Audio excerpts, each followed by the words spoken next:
इस लड़ाई को हम लड़ रहे हैं, वो लड़ाई खुराक पैदा करने से लेके खुराक खाने तक के सभी की लड़ाई है। इसीलिए सब हम एक हो गए और कई चीज़ें जो हो रही हैं उसके बारे में चेतन होने की ज़रूरत है। अपने एक पुरानी कहावत है कि दानव तो बहुत डराता है, खाएंगे, लेकिन अगर उसका तोता पता चल जाए तो दानव की ताकत नहीं होती, उसके तोते को हम पकड़ लेते हैं। तो आपने तोता पकड़ लिया। क्या है कि ये सरकारें जो हैं ये लोगों को कमज़ोर करने के लिए सब नीतियां अपनाती हैं।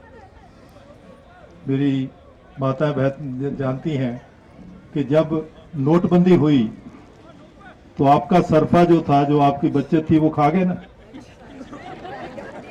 तो घर कमजोर कर दिया। घर की ताकत आपके हाथ में थी, क्योंकि मुझे ये पता है कि जब हमारी दादी नानी संदूक खोलती थी तो हम बच्चों को बहुत इंटरेस्ट होता था, क्योंकि उसमें पैसे मिलते थे। आप उनको बचाते रहे ताकि जब भी घर में संकट आएगा तो उससे निकलेगा, लेकिन वो सारी बचत खत्म कर दी। नवजात से लेकर टीनेजर तक की सभी स्वास्थ्य समस्याओं के इलाज के लिए मिलें डॉक्टर प्रियंका एलावादी से। Lotus child care clinic, main market, sector 16-17 Hisar. रोजाना सुबह 10 बजे से शाम 7 बजे तक।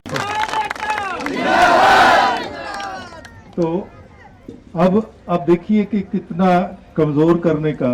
मैं कई दफा कहता हूँ कि हम जो हमें नहीं पता होता कि सब्जी का भाव क्या है, प्याज का भाव क्या है। आपने पिछले दिनों 100 रुपये से ज़्यादा मतलब जो है वो प्याज का भाव दिया और 60 रुपये आलू का दिया। ये क्यों हुआ? तब मुझे समझ लगी कि इतनी क्या इमरजेंसी थी, इतना क्या मुश्किल थी मोदी के, कि उसने उस वक्त जब हमें तो घर में बंद कर रखा है और वो ये फैसला कर रहा है कि जो खाने वाली चीज़ें हैं ये खोल दो, कि जो मर्जी जहां मर्जी बेच ले। और जब आज अंकड़े देखे तो 27,500 करोड़ जो है उसका उन्होंने ये खाने वाली चीजें बाहर बेच दी, क्योंकि बाहर लोगों को परेशानी थी, वो नहीं हुए। और हमारे यहाँ इतने संकट के बाद भी आप सब ने मेहनत करके मतलब खेती को 3.5% बढ़ाया है, जबकि ये था कि मतलब ये संभाली भी जाएगी कि नहीं संभाली जाएगी। तो इसका मतलब है कि इसके पीछे एक जो नीति है वो है कि जो बड़े घराने हैं उनको ज्यादा फायदा देना है और उनको फायदा हमारे पेट काट के, हमारे बच्चों का पेट काट के देना है। तो इसलिए ये चेतनता मलाई। तो ये जो आज हम लड़ रहे हैं, जैसे ये है कि मेरे नाना जी सा अजीत सिंह, भगत सिंह के चाचा, मतलब उन्होंने 1907 में यही लड़ाई लड़ी। उस वक्त भी 3 ही कानून थे। अब ये पता नहीं 3 का नुक्ता क्या है, कि एक आध का नहीं 3 कानून थे। और उन्होंने उस वक्त इतनी मजबूत लड़ाई लड़ी कि अंग्रेज को भी मतलब वो कानून वापस करने पड़े और उनको मांडले भेजा हुआ था लाला लाजपत राय के साथ, तो उनको वापस बुलाना पड़ा। और फिर उन्होंने कह दिया कि जी आप स्पीचेस नहीं करेंगे। अभी मतलब उस जो है बड़ा अंग्रेज अफसर लिख रहा है कि ये तो बहुत खतरनाक हो गए। खतरनाक क्यों हो गए हैं कि ये हमारे ही लोगों की लिखी हुई किताबें उर्दू हिंदी में ट्रांसलेट करके लोगों को 4-4 आने में पढ़ा रहे हैं। इसका मतलब कि जानकारी देना ज्यादा खतरनाक है। आज इन्होंने भी मतलब कि हम आपस में जानकारी ना दें, इन्होंने इंटरनेट बंद कर रखा है। मतलब वो सिर्फ हमें आपस में बात नहीं करने देनी। तो जो उनके ढोलचे ही हैं, जो उनके मतलब वो गोदी मीडिया है, उस पर कोई बंदिश नहीं है, वो जितना मर्जी झूठ मारे। तो मैंने कहा कि इन्होंने महाभारत जो है वो अपने अंदर बसा ली है।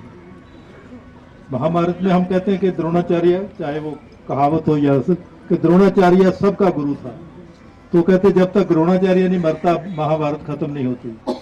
तो उसको मारा कैसे? कहते जी अश्वत्थामा मारा गया। अश्वत्थामा कौन है ये नहीं बताएंगे। तो आधे सच से आधी सच्चाई बता के उन्होंने इतने बड़े जो उनकी जिनको वो सबसे बड़ा मानते मार दिया। तो इसलिए आज भी आधी सच्चाई से वो हमारी ताकत को चैलेंज कर रहे हैं।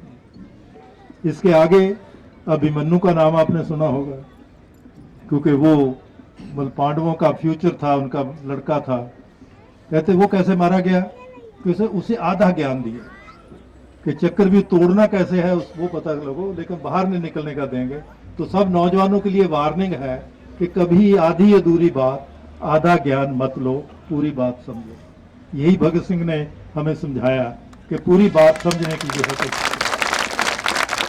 अब पूरी बात इसमें क्या है, पूरा ये है कि ये पूरा मतलब जो बड़े घराने हैं, अभी एक रिपोर्ट कल ही आई है कि इस जब हमारा सब मतलब सुकड़ रहा था, हमारी बचत खत्म हो रही थी, मजदूरों की बचत खत्म कर दी क्योंकि उनको 1 महीने के लिए बंद कर दिया, जबकि कोरोना वहां नहीं है। अब कहानियां बनाएंगे, लेकिन कोरोना तो हवाई जहाज से आ रहा था, वहां संभालते, वहां नहीं संभाला, हमें बंद कर दिया। तो उससे जो बचत थी हमारे घर में, जो मजदूर के पास बचत थी, वो जब खत्म हो गई तो तब हमने वो दृश्य देखे कि उनको लगा कि शहर हमें बचाएगा नहीं, गांव चले। 700-700 मील लोग चल के अपने गांव पहुंचे। तो इसका मतलब है गांव जो है वो ही मतलब संभालेगा, जिसके आप सब जिम्मेवार हैं कि जब गांव संभलेगा तो देश संभलेगा, और जब गांव मजबूत होगा तो देश मजबूत होगा। जब गांव में जो पैदावार करने वाला आदमी है वो मजबूत होगा तब देश मजबूत होगा। देश बातों से मजबूत नहीं होता, ना बंदूकों से मजबूत होता है। हालांकि फ्रंट पे मरने वाले भी हमारे बच्चे हैं, और यहाँ पर हम पे ही हमला हो रहा है। और इसमें अभी मुझे एक अखबार नवीस पूछ रही थी कि जी अंग्रेजों के राज में और इसमें क्या फर्क है। मैं कहा फर्क कुछ नहीं है। भगत सिंह ने हमें ये समझा दिया था कि हम किसी जात से लड़ाई नहीं लड़ रहे, किसी चमड़ी वाले से लड़ाई नहीं लड़ रहे, किसी देश के एक सिस्टम के खिलाफ लड़ाई लड़ रहे हैं। वो एक तंत्र है जो हमें कमजोर करके अपने आप को मजबूत करता है। जैसे हमारी एक मक्खी होती है, वो जो उसका मतलब जीव जिस पे वो पलती है, वो उसको मारती नहीं, उसको अधमोया करके अपने अंडे दे देती है उसमें। तो वो नीति जो है वो मतलब उसे साम्राज्यवाद भगत सिंह ने कहा था कि ये एक नीति है जिससे आप मतलब लोगों को कमजोर रख सके। तो ये जो अब कमजोरी के इलाज क्या है कि जैसे हम इकट्ठे हो गए हैं, ये एक मुठ जो है, एक बंधी हुई मुठ जो है, ये और यही एकता जो है, ये हमारे बच्चों के भविष्य को बचा सकेगी।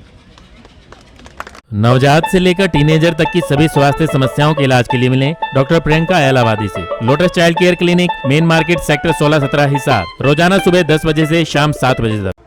मतलब ये जो शाहजहांपुर बॉर्डर है, क्योंकि उसकी शुरू में जो आई कि वहां हर सूबे की झांकी बनाई हुई थी, एक पैरेलल। एक तो सरकार झांकियां दिखाती है, एक लोगों की झांकियां थी, लेकिन उसके बाद वो जानकारी जो है बंद कर दी गई। तो इसलिए ये जो आज हम लड़ाई लड़ रहे हैं, ये भगत सिंह की, ये उनके चाचा साजीत सिंह ने जो शुरू की, और जिसमें जो हमारे चौधरी छोटू राम हैं, उन्होंने किसानों के हक बचाने के लिए अंदर बैठ के कुछ कानून बनाए कि जमीन बचे। अब ये कि ये इतनी साजिशी तरीका है कमजोर करने का। जब वो कहते जी आपको समझ नहीं लग रही, हमने कहा हमारे माई बहनों को और हमारे भाइयों को समझ लग गई है, आप ही समझना नहीं चाहते कि आप 70% लोगों के हित को छोड़ के, आप 5% के हित में 95% का हित छोड़ के 5% के हित के लिए काम कर रहे हैं। तो जब आप वो मतलब छोड़ेंगे तभी ये समझ आएगी। तो इसलिए अब इसी में आप देखिए कि छोटी छोटी चीजें हुई हैं जो हमारे अभी ध्यान में नहीं है। हम जो इसमें है, गुरु जम्बेश्वर जी ने हमें क्या सिखाया है कि वातावरण से, हर मतलब दरख्त से, हर जानवर से प्यार करो। या हमारे पुराना है कि जो है अहिंसा परमो धर्म, उसका मतलब है कि हम इतने संवेदन, इतने चेतन हों कि हम अनभोल तौर पर भी किसी को नुकसान ना पहुंचाएं। तो वो वातावरण जिससे ये सारी जिंदगी या सारा कायनात चलती है, जिसके बारे में हमें कहा गया कि आप कट जाएंगे लेकिन दरख्त नहीं कटने देंगे। लेकिन अब इन्होंने क्या किया, इसी पीरियड में ऐसा कानून लाए कि अगर कोई कारखाना लगाना चाहता है तो उसको मतलब वातावरण के बारे में कोई चिंता करने की जरूरत नहीं है, कारखाना लगा लो, बाद में सौदा करके बंद कर लेंगे। और ये बात गुजरात में हुई। वीडियोस के लिए सब्सक्राइब करें हमारा चैनल नई ताजा न्यूज और दबाएं बेल आइकॉन ताकि आप मिस न करें कोई भी अपडेट।